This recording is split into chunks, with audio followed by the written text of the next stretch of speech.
All right, this afternoon I'd like to talk about DEDPV, dryer exhaust power ventilation. Something a little bit different for you guys. So in the old days, everybody used to put their dryers on an outside wall. Remember that? Now what do they put on outside walls? Really cool looking windows and stuff, right?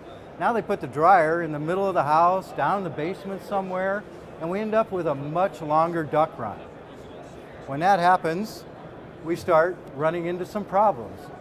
By theory, all right, you clean that lint every time that you use your dryer, correct? You pull that out and you empty it and you put it back in, right? Do we do that? Okay. Well, in practice, what really happens is this, okay? We end up with varicose veins in our duct. And that's what gonna do what? Oops, too many clicks. 15,000 fires a year. Anybody seen the farmer's commercial with the big lint ball? All right, that's what it's about. And that is true. It will spontaneously combust into your, that duct because you got heat and you got something very flammable in there, lint, right? So, how many people do this? Do you clean your dryer vent every year? It's rare. It does happen. I've seen it once or twice, mostly at my house, okay? But in reality, it really doesn't happen, all right? Nobody cleans their dryer vent until after the fire. So, if your duct run is more than 35 feet, your standard dryer is not designed to move that lint all the way outside. What happens is that lint gets lazy. And so we end up with varicose veins. Dryer exhaust is always going to be moisture-laden air, right? Because you've been drying clothes, they've been wet. But also in that air are particulates, like we call lint, okay? So we have to have adequate exhaust. It has to be the right size, it has to be smooth pipe, and it has to be the right length. What do you do though if it's too long? What if you got a condo you're doing that you're designing and you need to run that dryer vent 70 feet outside? Probably going to have to install a DEDPV. Oh, that's a DEDPV. Cool. All right. So how's it going to work? Well, what we do, you turn your dryer on, and we have a pressure switch in there that's going to sense when the dryer is turned on. Very, very sensitive. It's going to now bring the dryer exhaust duct power ventilation, DEDPV, I almost said booster, that's now going to bring the fan on, okay? The fan's going to run throughout the cycle. When the dryer shuts off, it's going to see that there was a change in the pressure in that duct. So now the dryer is going to go into its time mode. It's going to go through a 10-minute time delay, so we make sure we get all that lint out of there and we get the heat out of the duct before it shuts down completely. Oh. We have a solution for first floor laundry because everything that you've seen has been an inline fan that would probably go up in an attic so far, right? What do we have? A first floor laundry room. We have a 2-story. Okay, well, we actually have an outside fan with a separate pressure switch that you can now use. It's an RBF board. Come on. All right. So, now we've made this duct much more efficient, right? We're blowing that lint right out of there. Where does it go? Oh, that's Matt. That's cool. That's in the wrong place. That's where it goes, right? Anybody seen that before? We call them eyebrows, all right? They get full of lint. I'm gonna back up one. This will help prevent that. It's a supplemental lint trap. It's something that we require when you use one of our DEDPVs when it's gonna be closer than 15 feet to the dryer, because we want that lint to dry off a little bit before we run it through our fan. But with this external lint trap now, I'm gonna catch that lint before it gets to my fan, or even before it gets past the fan and goes all the way outside, and you end up with that.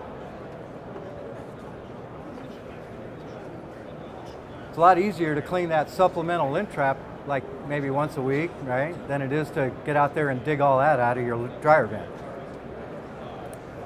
So let's talk a little bit about how this all came about. Fantech's been around in Florida. They started in Sarasota, Florida in about, I think it was around 1985, 1984, somewhere in that neighborhood. And back in '86, we had Regis Beauty Salon come to us and say, hey, we have this issue. We dry a lot of towels all day long in our beauty salon, but we're in the middle of a strip center, and we have to vent our duct up, and it's like 3 stories up, and we're having issues. We're cleaning this duct once a month, and it's too much. It's costing us money. So they said, you make inline fans. Is there something you can come up with? So we did a little testing, and we said, sure, let's do this. Let's try it.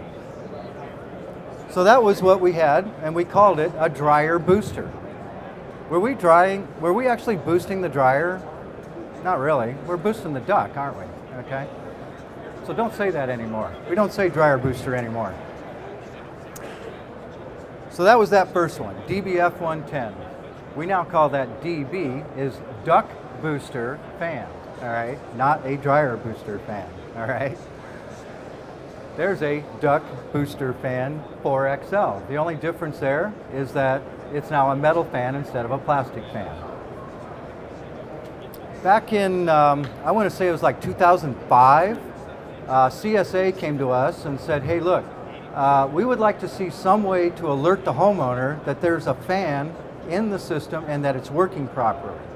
So we came up with a little status panel, and it's a light that will now let the homeowner know, number one, it's there and it's working, and number two, it's working properly.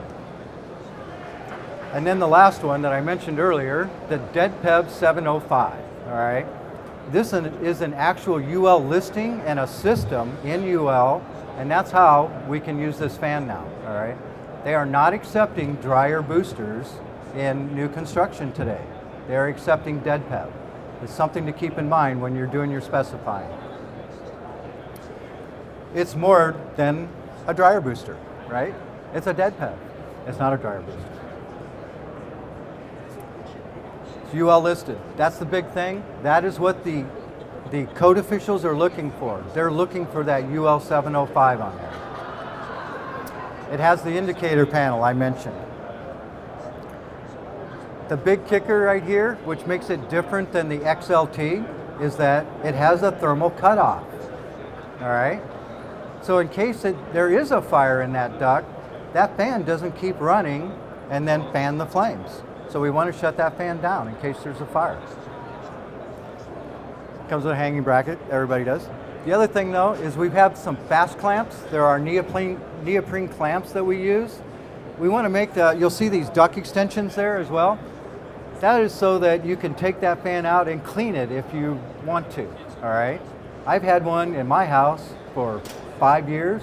I inspect it every year, and it never has any lint in it at all, all right? That's the key to having it set up properly. Okay. One of the reasons this works is because we use a backward incline wheel, all right? That's the same type of wheel that you're gonna see on a big commercial kitchen exhauster. It almost acts more as an impeller than it does as a blower wheel. And that's why we can do that with this lint and not have issues with it grabbing in there.